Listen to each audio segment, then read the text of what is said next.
إخوان السلام عليكم، أهلا وسهلا بكم ومرحبا ويوم سعيد.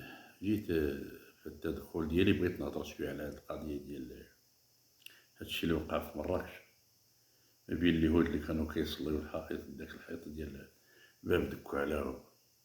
وشحال من واحد تيطرح شي أسئلة تيقول لك أودي واش اليهود يقدروا يصليو عند في كل حيط، أي حيط لقاوه؟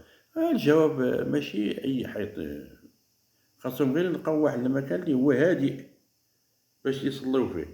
اليهود راه بحالهم بحال المسلمين بحال المسيحيين، يقدر يوصل لأي مكان ولكن يكون طاهر وهادئ ما فيه صداع.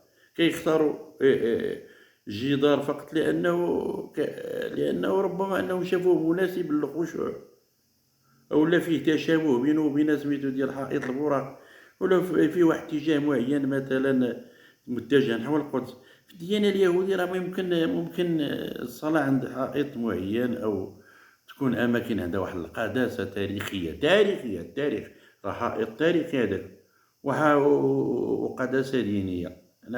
خصوصا هاد المرتبطة بالهيكل القديم ديالهم اللي كاين في القدس. مثال هو حائط ديال البوراق اللي كاين في القدس، راكم عارفين. وانتم دابا كتغوتوا على هذا الحائط.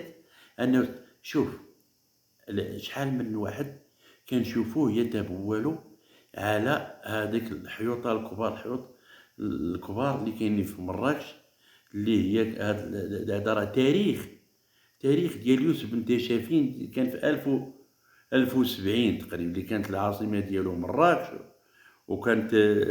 كانت عنده واحد دولة المرابطين. كانوا تنشوفوا الناس انهم كيتبولوا على التاريخ هذا ديال يوسف بن تاشفين. هذه راه مشاكل خطيرة. راه ما كاينش في العقيدة ديالهم انهم خاصهم يعبدوا اي حائط كبير، بل يكون واحد المكان عنده رمزية ولا مجرد واحد المكان اللي هو نقي، ماشي بالضرورة عنده نفس القداسة ديال كما قلت لكم ديال الحائط ديالو. يمكن يكون مجرد تصرف فردي او لا تقريبا يكون رمزي، ماشي طقس ديني. يعني مفروض قضية ديال غسل الحائط ورفض بعض الناس هادشي اللي شافوه، ديال اليهود انهم كيصليو على داك الحيط. هاد النقطة راه حساسة وكتدخل فيها الثقافة والدين. بعض الناس شافوا هذا الفعل لأنه كأنه تعدي ولا تصرف غير مالوح. حنا ما مولفينش بحال هادشي نشوفوا أن اليهود يجيو يصليو يحضروا على الحائط كبير. لاخاطش ملي كتشوف اليهود جاو تيصلي كتقول المهم انت واش هادو بغاو يديرونا بحال فلسطين ولا هادشي اللي كيدور في العقل ديالنا. ولكن راه ما يمكنش، الدولة راه عندها كلشي ديالها راه.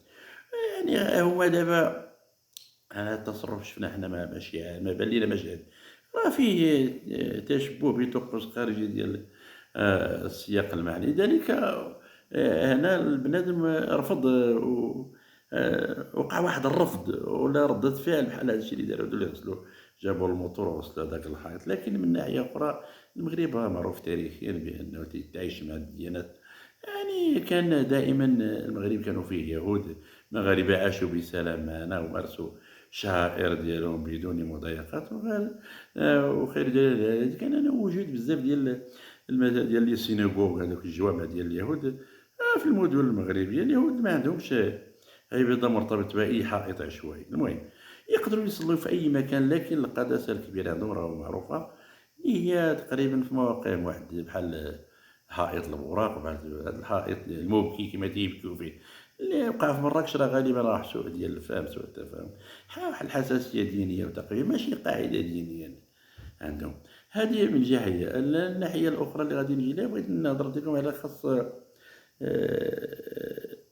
علاش نهضروا على الماتش ديال الكرة ديال اللي داز ما بين أولمبيك أسفي وما بين اتحاد العاصمة ديال الجزائر. والسؤال اللي كان قالك علاش الأمن ما يتدخلش، علاش تدخل الأمن القوى بين كيفاش. أولا اللي وقع في هذا الملعب ديال المسيرة ديال الخضراء في هذا الماتش أن ديال أولمبيك أسفي ضد هذا الفريق ديال الجزائر ديال اتحاد العاصمة، كان فعلا فيه فوضى. ولكن المغرب ما دار شي حاجه باش غيدير الفوضى. انه كل ما في الامر ان الماء ديال المسيره الخضراء دار النشيد ديال المسيره الخضراء وصوت الحسن ينادي بلسانك يا زهراء. اش باش وصلنا للجزائر؟ ما وصلنا حتى شي حاجه، حتى شي حاجه. المغرب عنده حقه، عنده السياده ديالو، عنده الحق يدير اي حاجه في البلاد ديالو. وهذه مسائل اللي هي ما قبلناش حنا انهم يتدخلوا يعني. ولكن بالنسبة للتدخل ديال العام كاينين عدة أسباب كتخلي التدخل يكون محسوب وماشي مباشر، يعني يكون بقوة يعني أننا المغاربة حنا بغينا نتجنبوا الكارثة أو الكوارث الكبرى، كون دخل الأمن بعنف وسط هذا الجمهور الكبير ممكن تحول لواحد الفوضى وكتدافع خطير ويكونوا فيه ضحايا، ربما يكون سقوط من الأعلى ويكون هذه المسؤولية كتكون كبيرة. القوانين الدولية ديال الكاف والفيفا المباريات الإفريقية والدولية كاين توجيهات باش يكون التعامل تدريجي. أولا يكون واحد الإنذار في حالة إذا كان الخوض، يكون شي إنذار ويكون احتواء إذا كان ممكن، ويكون تدخل محدود، ثم إلا ما وصلوش تكون ديك الساعة القوة إلا كان واحد الخطأ كبير. أي تدخل مفرط يقدر يعرض أي دولة اللي كتنظم هادشي للعقوبات الدولية. حماية ديال الصورة ديال البلاد والتنظيم، المغرب كيحاول دائما يبان بأنه قادر ينظم دوك المباريات بطريقة حضارية، خصوصا مع يعني ترشيحات ديالو تنظيمات قارية دولية، وعلى أبواب أنه غادي ينظم القضية ديال كأس العالم إن شاء الله في 2030، وبالتالي كيتفادى صور العنف المفرطة. يعني إذا كان الاعتداء محدود الأمل كيميل ديما يعزل دوك العناصر اللي كدير الشغب. داكشي اللي وقع في كأس إفريقيا، وهادشي اللي وقع نيت في هاد المباريات هادي، بدل ما يدخل بقوة على الجميع ديك الساعة غادي يتم المحاسبة والمعاقبة ديال هادوك الناس اللي داروا الشغب. مابقاش الكاميرات كاينين كلشي كيسجل. أما المقارنة مع السنغال كما قلنا، فكل دولة عندها الأسلوب ديالها. ساعة فاش دخلوا فاش داروا فوضى في الموقعات، هاد الفريق اللي دار مع هذاك الفريق ديال السنغال، راه شفتوا العمل ديال السنغال اش دار لهم، عطاهم واحد الطرحة اللي ما عمرهم ينساوها في حياتهم. المهم اللي بغيت نقول لكم هادشي، النزول ديال هاد المشجعين لوسط الميدان والاعتداء على الصحافة واللاعبين، هذا راه سلوك مرفوض أصاحبي، وخاصو عقوبات اللي غادي خصها تكون صارمة. وغالبا خصو يتفتح تحقيق ومن بعد كيتعاقبوا المتورطين. ولكن المشكل علاش حنا كنوجهوا الاصابع ديال الاتهام ديالنا هاد الناس هادو اللي كيخليو هاد الناس يدخلوا بلا فيزا بلا تشهد. لا سيدي، ما تخليهمش يدخلوا بلا فيزا للمغرب، ديروا الفيزا كيما دايرين هما الفيزا، ما يدخلوش عندنا الموسخين، راه حنا ما قابلينهمش، ما بغين حتى الكره ما كل لقينا ما نلعبوش معاهم، كل لقينا ما نذكروش الاسم ديالهم. هاد الناس هادو راه اعتداو على المغرب من تقريبا من الستينات الى يومنا هذا، ما عمرهم قالوا شي كلمه زينه في المغرب، رغم ان التضحيات اللي قدموا للمغرب، لا من عهد محمد الخامس الحسن الثاني لعهد محمد السادس. وهذا الشيء هاد الناس راه ما غادي ما تيحشموش وما غاديش يحشموا. ولد الله يجزيكم بخير، هذا نداء للسلطات الناس المسؤوله. هاد الناس ديروا لهم الفيزا في اي حاجه، او لا ما تخليهمش باقيين يدخلوا كاع عندنا ما عندنا ما نديروا الماتشات ديالهم.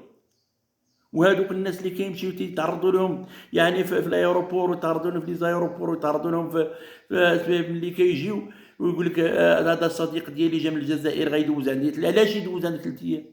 ماما راه جا عندي صديقي من الجزائر العاصمه غيدوز عندنا بغا ماما البسطيله. اش البسطيله يا واش؟ والدوله اش كدير هنا؟ وانت اللي كتدخل واحد ما عرفتي شنو جايب معاه، عرفتي شنو الهدف ديالو من هادشي؟ توكلوا وتشربوا وتدخل، تمشي تجيبوا فلوسك من المطار وتوكلوا وتشربوا وتنعسوا 3 ايام، وفي الاخر يمشي ملي يوصل يقول لك هاك والله الا عشيت عليك على مغربي، ضحكت على دين امك على مغربي، وبقى وماشي حشومه. هذه ماشي هذه رجوله. ورجلوا ولادكم المغاربه وكونوا رجال وقصحوا راسكم معاه. وغالبا سبحان الله العظيم هادو اللي كيجيبوا الجزائريين كتلقاه مكبراه غير مرة، ما مكبروش شي راجل، وحق الله العظيم مكبراه مرة، داكشي باش بقى هكا وغالب على امه، ويجيب ليها جزائريين ويدخلهم، وما عرفتيش غادي يقولوا لاش غيديروا ليه ولا يديروا لامو، ما عرف.